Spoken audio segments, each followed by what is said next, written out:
সূরা আল বাকারা আয়াত ৬০।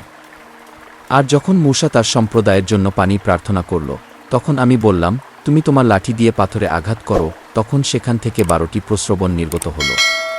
প্রত্যেক গোত্র নিজ নিজ পানির স্থান চিনে নিল। আমি বললাম, তোমরা আল্লাহর প্রদত্ত জীবিকা থেকে খাও ও পান করো, আর পৃথিবীতে দুষ্কৃতিকারী রূপে অশান্তি সৃষ্টি করো না। সংক্ষিপ্ত ব্যাখ্যা। আল্লাহ বনী ইসরায়েলের জন্য এক বিশেষ নিয়ামতের কথা স্মরণ করাচ্ছেন।